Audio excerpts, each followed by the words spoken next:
You ever meet those kinds of people that, from the outset, you just know that they're unhinged? Maybe it takes you a couple of minutes into the conversation before they suddenly mention they regularly infuse their boogers, nail clippings, and whatever other bodily shavings into a broth that they think gives them the ability to see into the future. Some other crazy shit.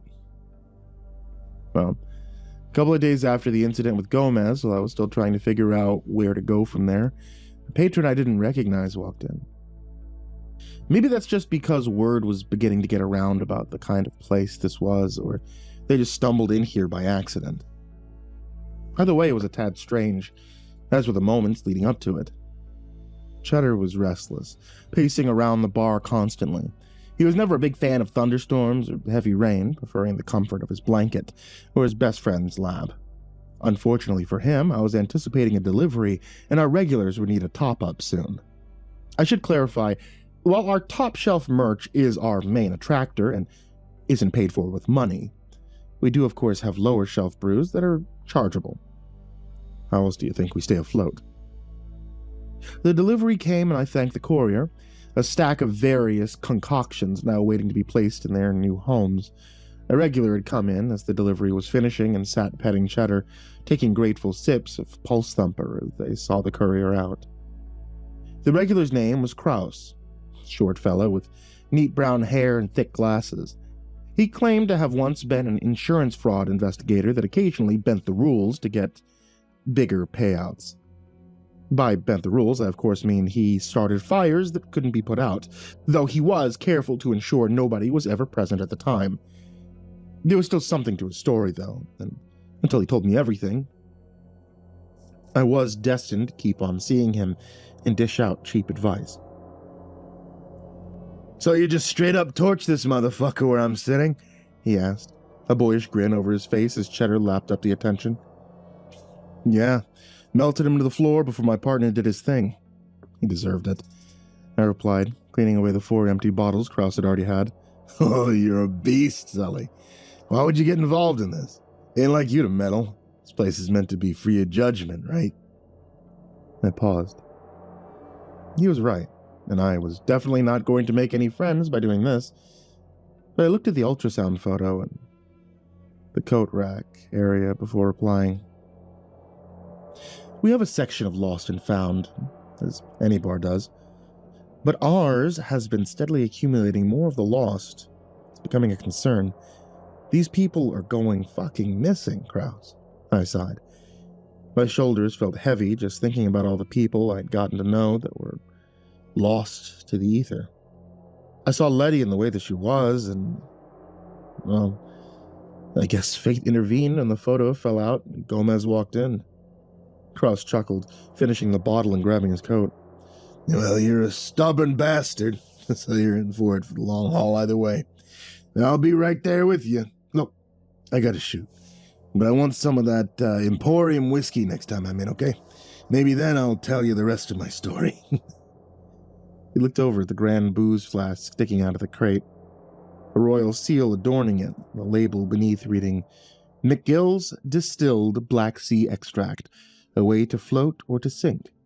Your choice and your volition. See your memories become clear. That's the McGill way." I smiled and nodded, waving him out as I began to put the bottles away and staving off the exhaustion I felt. The day wasn't done just yet. I put up our new sign. Mahogany and Cheddar make everything better, above the wall behind me, pouring myself a glass of Emperor's Refuge. Thankfully optional alcoholic drink. It sat in a large oval container, a beautiful fluid preserved in amber with a small crown atop it that acted as a mixer. When the crown is rotated and the diamonds affixed correctly, it releases the extra ingredients into the container, allowing it to glow brilliantly with the shimmer of a diamond in the light. I stared at the bottle as I swirled the mixture in my other hand.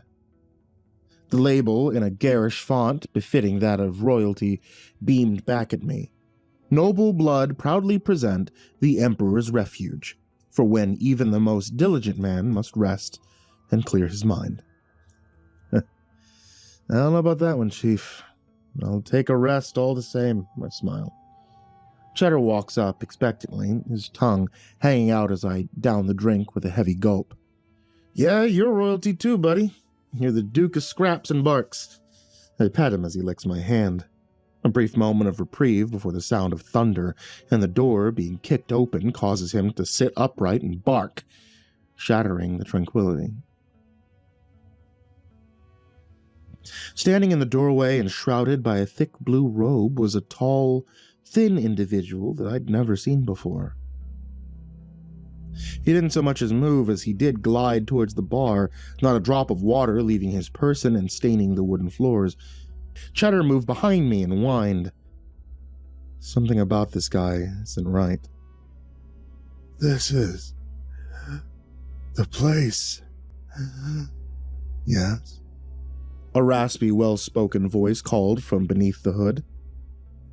It sounded as if the vocal cords had been shredded to bits and nothing but ribbons held on, threatening to tear at any syllable too elongated. It made my fucking skin crawl, but I'm a professional, and I held my nerve. You got it. Welcome to the space in between. I'm Sully. This big lug behind me's Cheddar.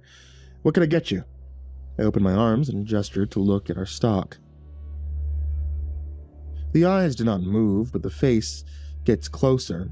As they do, I can see that the eyes are manic and wild, unblinking in their stare.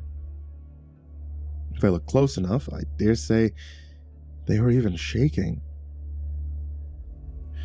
I wish to be closer to my lord. How does one do this? It asked. The stench of its breath now close enough to singe my nose hairs and set fire to my mustache by proxy. I leaned back slowly and took in his question. Doesn't quite work like that here, fella. You want top shelf stuff, you need to bring me a story. I'll hear it out, help you pick the right drink for you on your first time. I sat back against the counter, determined not to go blind from the smell, and they began speaking again. So, what have you got for me? The figure wordlessly sat down on the adjacent stool, their form hunching over like a coiled snake and their eyes fixated on me even as the head beneath the hood dipped down. It was unnerving. I was a lost soul before I found godliness. I used to do as my body commanded without thinking of the consequences. If it urged me to burn something, I burnt it.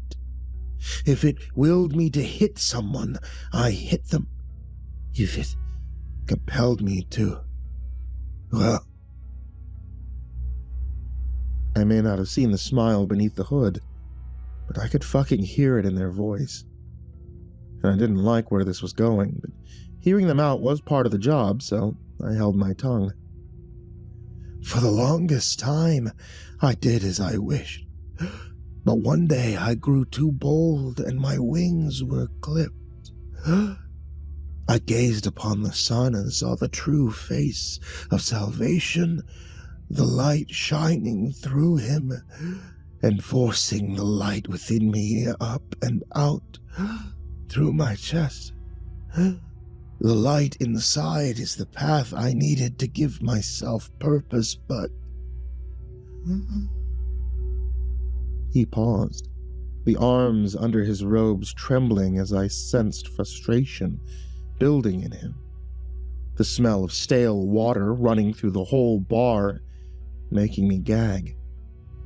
But I have reached my limit, and the sun in me is going dim.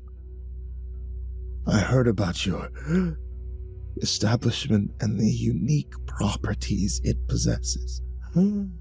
So if I might divulge something to you, I will.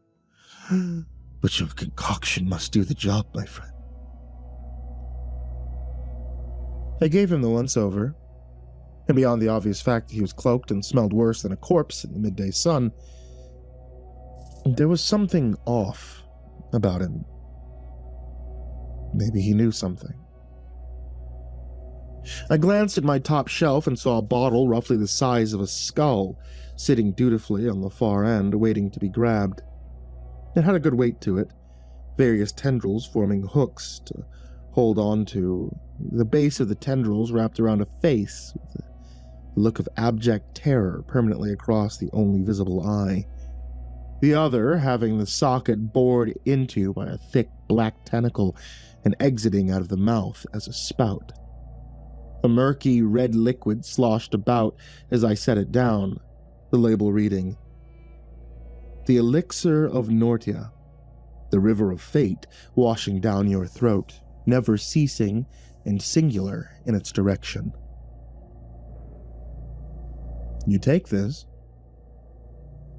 there's no going back. Not even sure what'll happen to you, so your story better be going somewhere. I'm not the religious type." I frowned, pulling a chalice off the shelf behind me and filling it to the brim. The liquid congealing, laying perfectly still once poured as if frozen over. I kept it in front of me as I felt the unceasing stare bearing down on me, but I was undeterred in my decision. "Whenever you're ready. Got all the time in the world, Mr. I paused and waited for a reply, but instead I was greeted by that sensation of a smile, like I was being sized up. "Venator. It'll do just fine," he replied, eventually, his arms still in his lap and his posture unchanged. "I must confess your hound makes me uneasy. Perchance you could remove him until I'm finished partaking in this drink." Offense washed over me, but I held it in for the sake of the patron and the desire to see where this was going. I obliged and sent Cheddar to the back, knowing this was not my smartest moment. As I shut the door on him, a smash echoed from the bar. Upon rushing around, I saw the bottle was in 1,000 pieces, and the remainder of the red liquid was fastening itself to the floor, soon to be a permanent stain. "My apologies. I was reaching for the chalice, and I forgot how close it was. I would be happy to reimburse you." The eyes didn't leave my direction once. Did he stare at me the entire time I was putting Cheddar away? No matter. Your story will be payment enough, especially while I pick up these pieces. Go ahead, Mr. Venerator. I sighed, leaning down to begin the arduous and mundane task of cleaning up. 99% of a bartender's job. The other 1% split evenly between interesting stories and freaks like this guy. Remind me why I do this again? I really liked my first test. She was a delicate little thing whose mother had abandoned her at birth. The rest of the litter had cut her out, and she was never going to survive. Master told me the light in her would be best suited being added to my own, but it had to be cleansed from her, so, like a dutiful pilgrim, I took the flames of purity to her and stripped the light from her flesh once the fur had melted away. He paused. I could hear the shiver from under the bar as he gasped. The screams were like a private performance. For me. I still get tingles now. I started picking up the bigger pieces, and in the reflection, I saw that Venerator had set back down the chalice, and that his eyes were no longer set on me. Unease set over me, but I continued to clean. What happened after that? Surely your master didn't just grant you a seat on the council, I quipped, hoping my humor would ease the tension, but it didn't.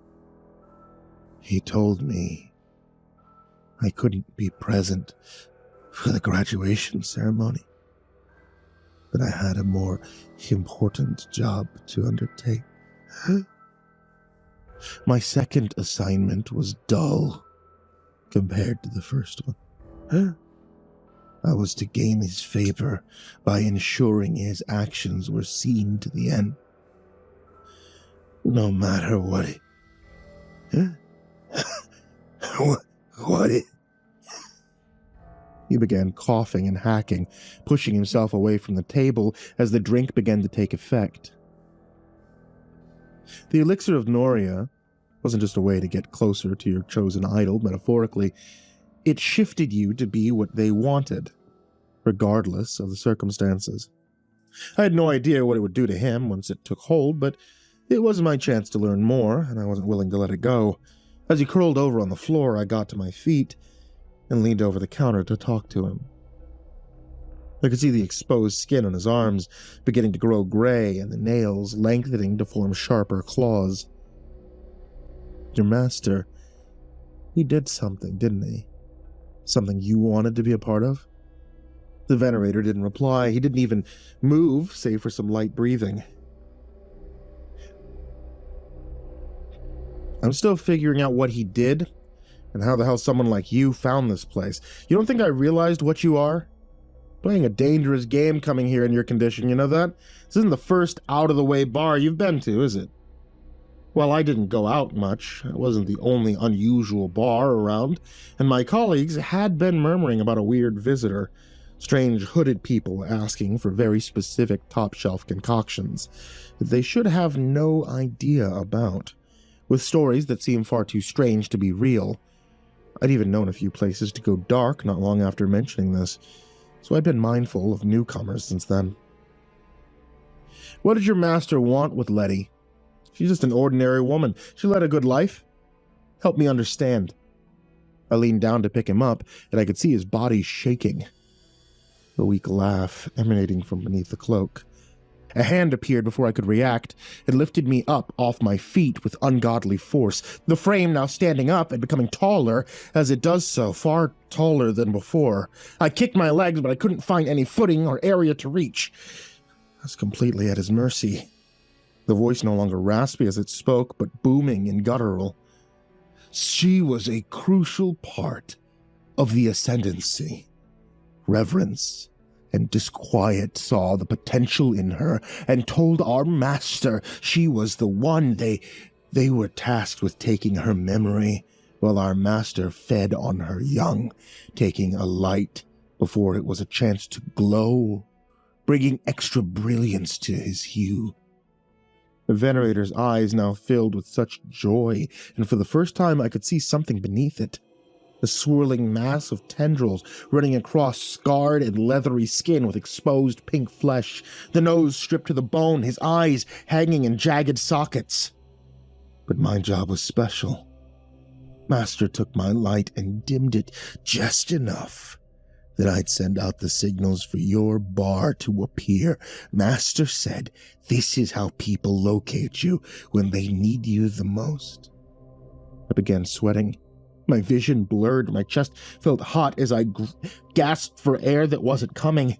The feeling of malice seemingly pulsing through his arms and transferring to me. It was borderline palpable. His teeth were visibly shaking as he smiled. This is the face of an animal, not a person. I don't understand. I am but a pilgrim, so I need only follow. You tried altering the course of fate, and that, dear friend, was your biggest error. Master doesn't wish to have any educators. He has made his choice, and so should you. I felt the stabbing sensation of a tendril in my side, a hot, burning liquid beginning to break down my cells and push its way through my bloodstream. My hands felt numb. I stopped fighting, barely able to muster a whisper. You wanted my story. Here it is, Sullivan. What message would you like me to tell the master? He called out with glee, pulling my body towards his face so he could hear my last gasps of air. Maybe by chance or by divine intervention, but Emperor's Refuge began to kick in. I felt the surge of energy fill my body and remove the semblance of pain for the briefest of moments. Anyway, I had to act quickly before I succumbed to the darkness. Gripping his arm as hard as I could, I shouted at the top of my lungs, Cheddar! Clean up! The sound of the back door swinging off its hinges broke through the air as Cheddar rose behind Venerator, the chunky mountain dog a distant memory as he now stood on his hind legs, his upper half uncoiling like a snake and his eyes rolled into the back of his head. He was breathing heavily, his slobber a thick black and steamy hot, his jaw opening far larger than a dog should be able to muster. The grip on my neck loosened as the malicious intent was now replaced by abject fear. Venerator turned his attention to Cheddar and looked visibly terrified. The last thing I saw before the subsequent darkness after being dropped to the ground was the unhinged form of Cheddar doing what he does best, cleaning up. First went the head, then the limbs. The last thing was a tendril being graciously mopped up by Cheddar as I fell into unconsciousness, Emperor's Refuge taking me gratefully into its arms.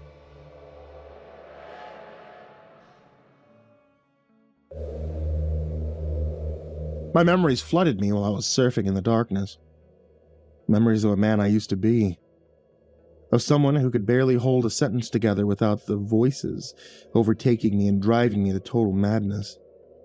Of a man who made one crucial mistake and found himself in a pub along the English countryside, greeted by an older woman who gave him a drink and listened for a while. How long has it been, I wonder? Sully? Sully, what happened to you? Pain riddled my body as I felt my consciousness being thrown towards the light at an alarming pace, the whiplash coming with a fresh level of pain that steadily rose the more aware I became. My stomach felt like it was rotting away, and I could no longer feel my legs.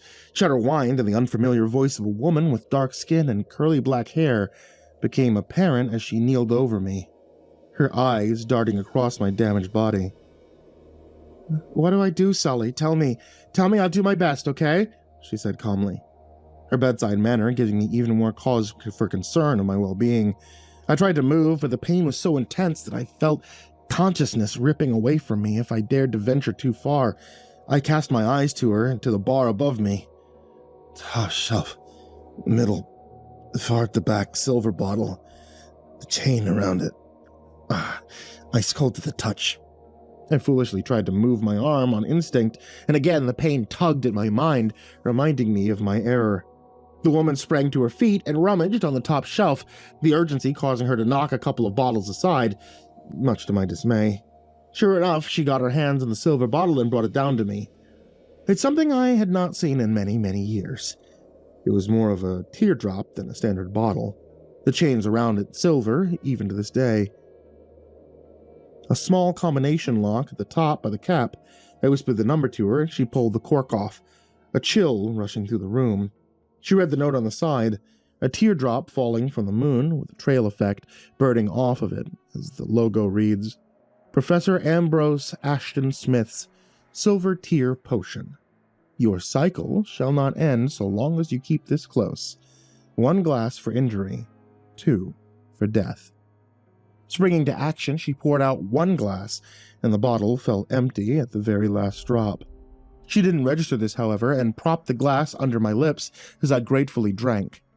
The horrific cold chill flowing through my body and beating back whatever the hell Venerator had injected me with. After a few minutes, I felt the feeling in my body return, and I began to get to my feet, still a little woozy, but thankfully, none the worse. "Well, looks like you get a drink on me," I chuckled, my side still a little sore and the tear ruining my blazer. "Thanks, by the way. To whom do I owe my gratitude?" She stretched out a hand, and I took it, a firm grip meeting me as she flashed a grin. "Detective Georgia Halpin. Someone put in a call that there was an incident here, and, well, here I am." The woman took a seat at the bar and rested her head in her hands, smiling in bewilderment as Cheddar sat at the foot of the bar, panting and focused on me. "You really okay?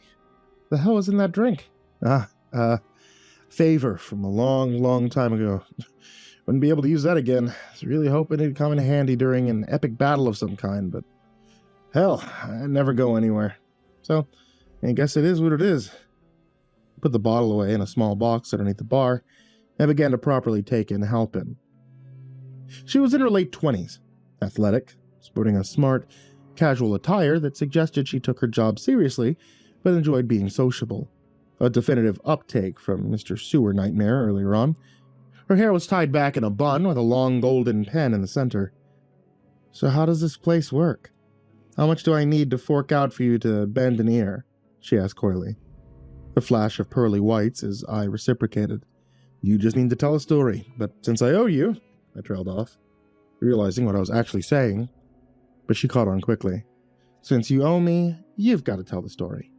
Bet you didn't think that would happen when you woke up this morning, huh?" She laughed, her eyes scanning the shelves behind me for something that took her fancy. "Well, you show me something, I'll show you something. Sound fair?" Her eyes resting on a black and white bottle in the shape of a bed stool on its end, with a person fast asleep on top. The cork in the center of their chest. I obliged, grabbed it from the shelf, and set it down in front of her. The label reading, "The Thought Collective presents Emporium brand black whiskey, with a dash of pensive. Relive those golden moments in the black of night." Not a bad choice. It will either bring clarity to your mind or make everything feel like it's in murky waters. It'd be a hell of a journey if you're not careful, I said, uncorking the bottle and letting the smell of ginseng and walnuts waft through the air before fetching a large mead tankard and pouring the contents sideways. The black liquid left the container, coming out clear as crystal when hitting the tankard, black particles bubbling beneath the surface until the end of the pour, when a dark froth bubbled up at the top. I slid it over to her and gave her a nod as she took a sip, her eyes closing in enjoyment as she let it fill her. She spun her hand around, signaling me to begin talking. "All right, fine, here goes," I sighed and fetched Cheddar a slab of meat while talking, learning from before and opting to keep the detective in my sight the entire time. I sort of, fell into this business. I wasn't always the suave, handsome, charming, obviously humble bartender you see before you. I was once just a fucked up kid trying to find his way. She finished her sip with a gulp and smiled, wiping her mouth and looking intently at me and nodding. Everyone goes through those phases in their lives when they have absolutely no clue what they're doing, right? Mine just lasted from 10 to 30 and saw no sign of slowing down as I fell into my late youth. I just felt lost, like I belonged nowhere. So I made people pay attention to me whichever way I could. If that meant lashing out, oh, so be it. Bad publicity was just fine by me. I shook my head. Being on the giving end of these was not my idea of fun, but a promise was a promise. But eventually, all our demons catch up to us, and I got in deep with a mistake that I made, and I was given a choice. Do this job or rot. So I chose the job, and here I am. The end. I held my arms up and let them fall to my sides before shrugging. Your demons catching up to you, huh? Yeah, I'm sure Gomez de Stefano did as well, Halpin nonchalantly declared, before taking another gulp of the drink and wiping her mouth, locking eyes with me. How much of what you just said was bullshit, Sully? I smirked. She was quick on her feet. Enough that you can't seem to figure it out. How'd you know my name? Why are you really here? She finished her drink, slamming it down on the table, before taking a walk in the bar foyer, looking at the photos of past events that we put on and the notes grateful patrons left behind. Hey, Sully. Thanks for having me for that long weekend. I have no idea how things got the way they are, but the drink you gave me was the best. Eternally grateful, Don Bellum. Sullivan. Our time together was irreplaceable. The drink's exquisite, and your wit sharp enough to cleave me in two. I will hold this time in my heart, for you pulled me out of the darkest pit, and with one drink, made it so I had wings. I hope to see you once more someday, my comrade. Maximilian Wentworth. Sully, you know what this means to me? Everything else has already been said. Thank you. Give Cheddar the biggest hug for me, okay? Catherine Letty. Oh, now, this one looks new. So many grateful patrons that you've amassed quite the following here, haven't you, Sully? I assume that's why Gomez found his way here a couple of nights ago? She turned to look at me, eyes narrowed. We haven't seen him since. Nobody has. Even asked some of your regulars, Miss Letty here. Nobody had answers for me. How oddly protective. Who sent you? You really concerned for someone like Gomez? I asked, feeling suddenly very on edge. She laughed bitterly at the notion. Don't be silly. That vile prick was a foot soldier and a greedy one at that. No, I'm here because you clearly have no understanding of your boundaries, and if violence won't make the line in the sand clearer, maybe fear will. She opened her palms out and clenched her fists. Pity, really. I like this drink. But temperance finds its work is never done. Without a second to respond, she began punching her stomach over and over until the drink she consumed moments ago poured out of her like a black cloud through gags and belches. It began to form a haze that quickly turned into a cloud. And in it, I could see figures moving around as the image became clearer and an apartment room could be made out. It was a dark apartment room with a row of plants in the corner, sitting dutifully and waiting for water. A bunch of baby toys littered the floor, a stuffed animal ripped to pieces and cast aside. I didn't want to see this. A hunched-over figure voraciously chewed on somethings. Blood and viscera coated the floors. Its shoulder blades jutted out, and the hood barely covered the large bulbous head as it gnashed away. Two hooded members standing on either side and watching with vested interest. The bar began to darken, and even the sounds of Cheddar barking were muted as the thing in the haze clicked its back, straightening up and beginning to turn. Huge black eyes falling upon me as mandibles clicked and blood-covered pedipalps shivered. Message has been delivered, my lord. Temperance has served you. The light beckons, Halpin called, unseen amidst the smoke and haze. I knew whatever the fuck I was staring at was beyond any weird story, gruesome, tall, or bizarre encounter that I'd had to that point. It was something that, for the briefest of moments, created a fear in me that screamed to close the bar and move. Once you start something like this, you can't stop it. I knew that. There was something preying on my patrons. I couldn't ignore that. Still, in the moment, amidst those blackened clouds, I felt a sliver of the fear that so many victims had fallen prey to.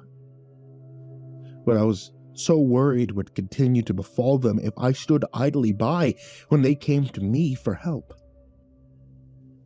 The black eyes shimmered and the voice resonated through me, a ringing out long after the warning was delivered and I had been left in the dark bar. Cheddar sat with me on the floor as I stared at the empty bottle of Emperor's Refuge and lamented on the clarity it could give me. The words swelling and bursting in my skull. I'll see you soon.